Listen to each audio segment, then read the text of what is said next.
You ever work your butt off for someone, carry their entire business on your back, only for them to turn around and stab you in the gut? That was me. My name's Carla, and for 6 years I was the only reason Glenn's business stayed alive. I managed the books, juggled the clients, kept everything afloat while he chased his next big idea. I wasn't expecting a medal, just a fair paycheck. Instead, I got lies, missing wages, and eventually betrayal so deep it nearly took me under. And it all started the moment she walked in. Diana, 5-inch heels, surgically precise cheekbones, and a fake branding startup she supposedly ran from her phone. Glenn fell for her like a teenager with a crush, and from that moment on, everything changed. One morning I came in and my paycheck wasn't in my account. When I asked Glenn, he barely looked up from his phone. "Oh yeah, some cash flow stuff. Should clear up soon." It didn't. And that was just the beginning. You ever dedicate years to a job thinking loyalty means something? That was me. Carla, 34. No kids, no mess, just work. For 6 long years, I kept Glenn Weller's HVAC business from collapsing under the weight of his poor decisions and mountain of unopened emails. Glenn knew how to fix a busted boiler, but running payroll, scheduling jobs, keeping track of taxes, I might as well have been running the whole operation myself. He called me his right hand, but paid me like I was his left pinky toe. And I still stayed, because I liked the grind. I liked the people, and somewhere deep down, I still believed that showing up and doing the right thing would eventually pay off. Then she arrived. I remember the moment Diana stepped out of that candy apple red Mustang like it was yesterday. Glenn had never owned anything flashier than a Ford pickup with a coffee-stained seat and a cracked dashboard. Suddenly, he's showing up in a midlife crisis on wheels. And there she was, blonde extensions, designer everything, and sunglasses big enough to block out judgment. Glenn practically skipped into the office with her on his arm, grinning like a teenager who just scored a prom date. "Carla," he said like we were best friends. "This is Diana. She's gonna help revamp our brand, do some influencer stuff, online marketing, whatever." I offered a polite nod. "Welcome aboard." She didn't even lift her eyes, just mumbled, while texting like she was closing a billion-dollar deal. At first, I figured Glenn was just lonely. Everyone has their blind spots. But within a week, Diana had practically moved into the office. She started consulting from Glenn's desk, snapping filtered selfies, barking Amazon returns into speakerphone, and using company funds to order oat milk lattes. Glenn, meanwhile, went from rumpled boss to full-blown try-hard. New cologne, tight shirts. He even tried to grow a beard until Diana told him it made him look like a rugged gym teacher. He shaved the next day. Still, I told myself it was harmless. Until the meeting. At first, Diana was just a pretty face with a dazzling smile and expensive taste. She showed up in the office with the latest fashion, most days driving Glenn's brand new Mustang. Glenn's eyes sparkled when he talked about her, like he'd found his ticket out.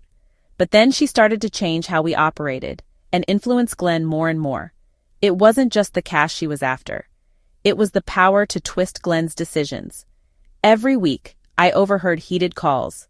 Diana demanding more money, more gifts, more investment into her lifestyle. Glenn cut corners on expenses, delayed payments to suppliers, and worst of all, my salary started showing up late, or missing entirely. One morning, I asked him straight up, "Glenn, what's going on with my paycheck?" He forced a smile and said, "We're tightening the belt. Business is slow, Carla. You know how it is." I nodded, but inside, I felt the first crack of betrayal. It was a Friday afternoon. The office was quiet. I was wrapping up invoices when Glenn called me into his office. His tone was serious, forced, like he'd practiced in the mirror. "Carla, we need to talk." I sat down, already on edge. "Okay." He leaned back, sighed like a man who'd just been hit with a tax bill.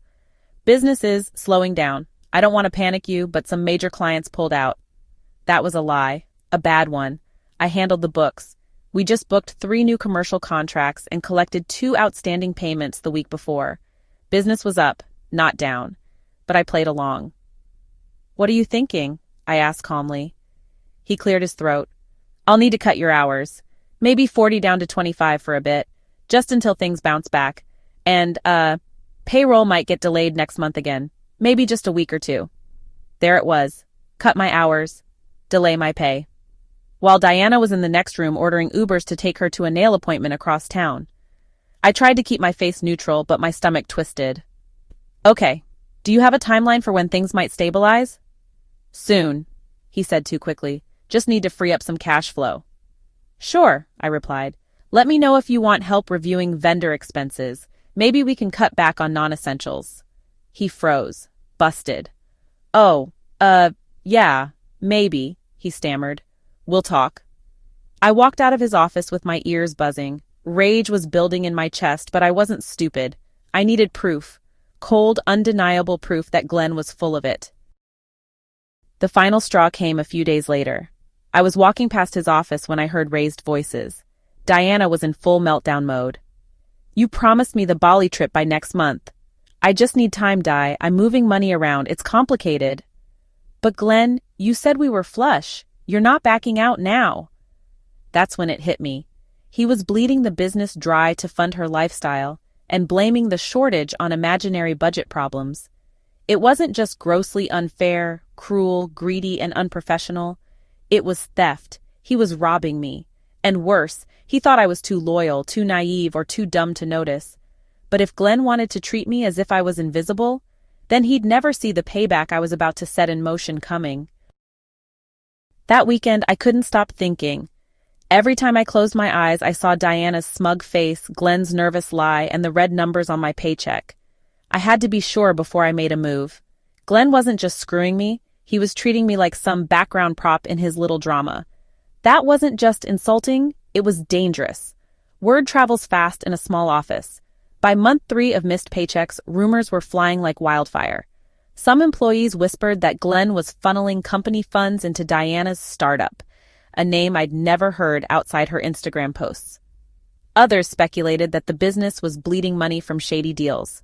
So I came in early on Monday, way before Glenn or Diana.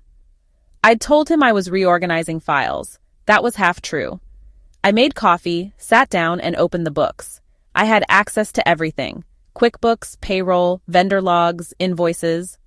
Glenn never changed passwords because he never thought he had to. I'd been the only person keeping the system afloat for years, and now I was going to use it. I dug deep, line by line, month by month. That's when I found it. A vendor entry called J&J Branding Consultants, listed as a recurring expense. A few grand here, a few grand there. But something was off. It had no invoice numbers, no email trail, no client correspondence. And the payment was going into a separate business account, one I'd never seen before. I pulled the account routing number, ran it through a trace tool I found online. It led to a business registered under Glenn's name and Diana's. Diana had filed herself as a co-owner of a branding company. Fake, obviously.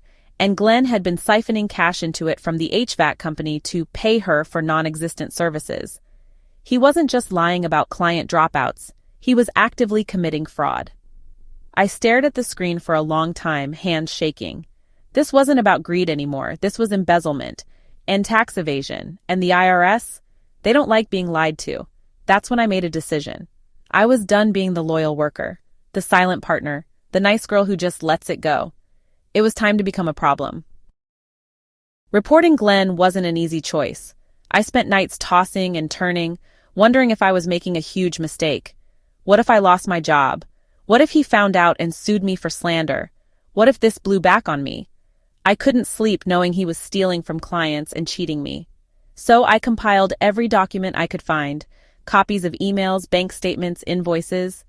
Then I started backing things up. Screenshots, PDF exports, ledger comparisons. I even printed hard copies and sealed them in a manila folder marked dog photos in my glove box, just in case Glenn got paranoid and wiped the servers. Then I went online and found the IRS whistleblower form. It wasn't quick. I spent 3 hours filling it out, step by step. I attached everything. Dates, dollar amounts, names, the fake business filings, all of it. I even offered to speak with an agent if needed. When I sent the report, I felt like I was stepping off a cliff. There was no safety net, only the hope that justice would catch him before it was too late. They don't respond quickly, but they do respond. And while I waited, I kept playing the part of the good little assistant. I kept my head down, but even the receptionist asked me one day, "You think the boss is hiding something?" I wanted to tell her everything but kept quiet. The risk was too high. If Glenn found out I was snooping, I could lose what little I had. But the pressure was suffocating. I smiled when Glenn said, "Thanks for being patient, Carla." I nodded when Diana told me to fetch a glass of water, hun. Every day I walked into that office like I wasn't setting a trap beneath their feet. Meanwhile, I laid groundwork with our longest-standing client, Mr. Halverson, a contractor who always paid early and liked things by the book. I called him under the pretense of checking a double-billed invoice. "Sorry to bother you," I said, "just checking. Did you ever send payment for that last job? It's marked as overdue." Halverson grunted. "Yeah, Glenn picked up the check in person. Week and a half ago." Interesting, because Glenn had logged that invoice as unpaid. I hung up, printed a duplicate copy, and jotted a note in the margin. "Ask your accountant if this matches Glenn's records." Then I dropped it anonymously into Halverson's mailbox. You know what they say? Snitches might get stitches, but whistleblowers get rewards, and I was about to cash in. 2 weeks after I filed the report, it started. Small signs at first, like cracks in drywall you barely notice, until the whole wall caves in. Glenn got a letter. I saw the envelope before he did. Government issue, clean typeface, IRS return address. He opened it right there in front of me, standing near the copier. I watched his hands tremble ever so slightly as he read the notice. His eyebrows dropped, his mouth opened, closed. Then he glanced up at me with a weird smile, like he was hoping I hadn't seen his soul leave his body. "Hey, Carla," he said too casually, folding the paper like it was junk mail. "I might have made a mistake with the tax filings. Some guy from the IRS wants to chat. Just a routine audit thing." I nodded slowly. "Wow, that's serious. You okay?" Yeah, it's nothing," he muttered. "They do this all the time, right?" "Sure, Glenn, all the time. Especially when you create fake companies to pay your girlfriend under the table." He shut himself in his office and didn't come out for an hour. I could hear him pacing, talking on the phone, muttering under his breath. When he did emerge, his tie was off, his hair was messed up, and he was sweating like a busted air conditioner. I almost felt bad. Almost. But then Diana showed up, and that little pang of guilt dissolved like ice on a griddle. Diana strutted into the office like nothing was wrong. Huge sunglasses, huge latte, huge attitude. "Babe," she sang, tossing her designer bag on the desk, "we need to book our Airbnb for the Napa trip. Prices are going up." Glenn snapped his fingers at her like she was a waiter. "Not now, Diana." She blinked. "Excuse me?" "I said not now," he barked, suddenly panicked. "I've got the feds crawling up my... Just not now, okay?" Diana rolled her eyes and looked at me like I was the problem. "What's with him?" I shrugged. "Audit stuff. He said it was no big deal." That set her off. She followed him into his office, slammed the door, and for the next 10 minutes, the building turned into an episode of The Real Housewives of Imploding Businesses.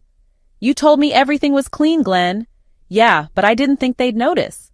"You promised me a Bali trip and an LLC. What kind of broke loser gets audited?" "Diana, you're the one who insisted we bill your company." "Well, Glenn, in case you hadn't noticed, it's your name on the tax forms. Genius." Then came the line that made my entire month. "If you go down for this, Glenn, I am not going down with you. I barely even signed anything." I almost started clapping, but stopped myself just in time. 15 minutes later, Diana stormed out. No kiss, no goodbye, no Mustang keys left behind.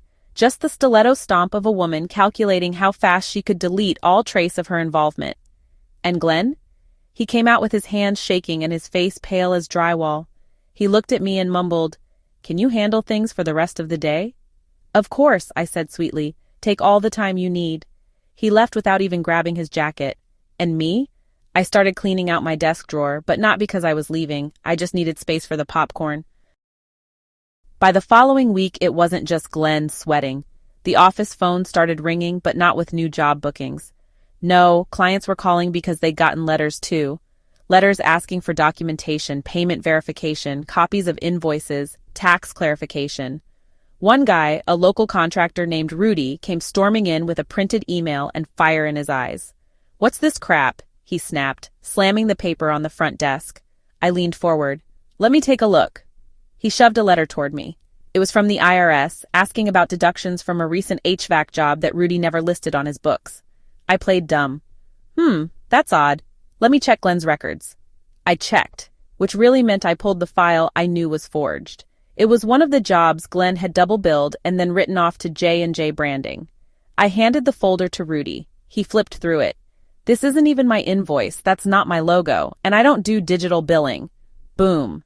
Rudy stormed out yelling, "Tell Glenn if I get pulled into this garbage, I'll sue him into next week." 15 minutes later, I texted Glenn. "Client issue. Rudy says he's calling his lawyer." No reply. I found out why an hour later when I opened the company's Facebook page to post a service update and saw the post Diana had just published on her own page. A selfie in full glam, cocktail in hand. Caption? Left the drama behind, new chapter loading, hashed free hash boss babe hash not sorry. That's right. She'd made a clean break, and she was marketing her exit like it was a launch party. I laughed so hard I had to mute my phone. Glenn wasn't just alone. He was now publicly dumped, professionally disgraced, and bleeding money from every end. The next morning, I arrived to find Glenn already in the office, which was weird. He usually rolled in around 9:30 unless he was chasing Diana across town. But this time he was just sitting at his desk, staring at a blank computer screen. No coffee, no phone, no jacket, just silence. He looked up at me like a man dangling over a cliff. "Did you see what Diana posted?" I nodded. "Yeah, tough break. She's tanking my reputation," he whispered. "People are unfollowing the business page. I got 3 refund demands this morning, and our accountant said the IRS froze one of the business accounts." He ran a hand through his thinning hair. "She even took the Mustang," he added bitterly. "Transferred the title while I was in the shower." That part I hadn't expected.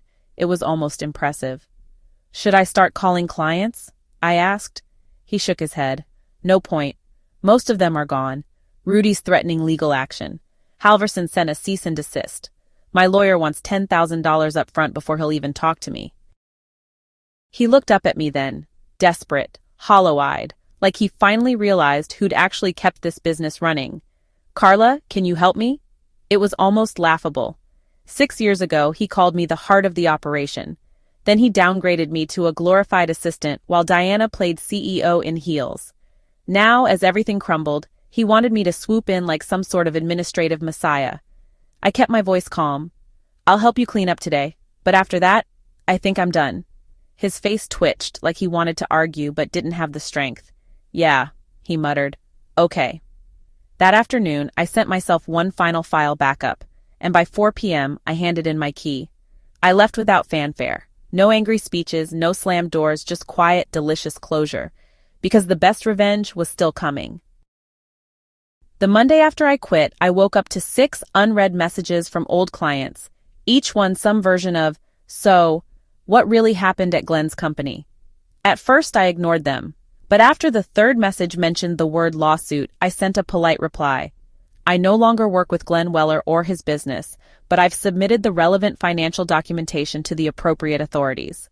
I didn't owe anyone anything, but I wanted that sentence on the record. 2 days later, I got a call from a number I didn't recognize. I almost let it ring out until I heard the voicemail. "Hi, Carla, this is Special Agent Ruiz with the IRS Field Division. We received your whistleblower report and may request a follow-up. Your documentation was extremely helpful." Extremely helpful. Those 2 words felt better than any paycheck Glenn ever gave me. I never heard what exactly they found in their audit, but I can guess.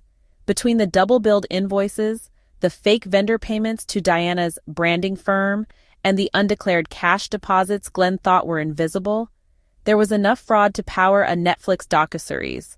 But the public part came a week later. I was in line at the grocery store when I saw the local business journal's front page. Small business owner under federal investigation for tax evasion, fraud, former employees claim misconduct. And right below that headline, a pixelated photo of Glenn walking into the courthouse, hair disheveled, shirt unbuttoned, completely unkempt, looking like someone who had just lost everything. You know what I did? I bought 3 copies, one for my fridge, one for my lawyer, just in case, and one to mail anonymously to Diana. Glenn's business folded within a month. His license was suspended, accounts frozen, and clients bailed faster than rats on a burning ship. The Mustang? Gone. Diana? Vanished. And his social media pages? All deleted. I later heard he tried to get a loan to restart with a fresh image, but no bank would touch him. Not after the audit. Not with a pending IRS judgment. Meanwhile, I started fresh, on higher ground. One of our longtime clients, a commercial builder named Max, called me out of the blue. "I heard you left Weller's Circus. You interested in running things for someone who actually pays you what you're worth?" I laughed. "Tell me more." The interview was a formality. Max had seen my work firsthand. By the time we were done with coffee, I had an offer letter, nearly double my old salary, a full benefits package, and a private office with real windows. Starting at Max's company was like breathing fresh air after years underwater. The office smelled of new paint and fresh coffee, not desperation and broken promises. Max didn't just offer me a desk. He offered respect, opportunity, and a real paycheck. I still remember the first time I walked into that new office. The sun was shining through the big windows, and for the first time in years, I felt like I was finally where I belonged. No more juggling lies or waiting for a paycheck that might never come. And the best part? When Glenn's name comes up now, usually in whispers or cautionary tales, I just smile. Not because I'm vindictive, because I survived, because I refused to stay silent, because I knew my worth and I acted on it. Here, my hard work mattered. And this time, I made sure to keep every receipt. If you loved watching Glenn crash and burn in IRS flames while Diana bailed with his Mustang, just wait until you watch our next video. It just popped up on the screen. And don't forget to like and subscribe to this channel to keep receiving our latest revenge and vindication videos.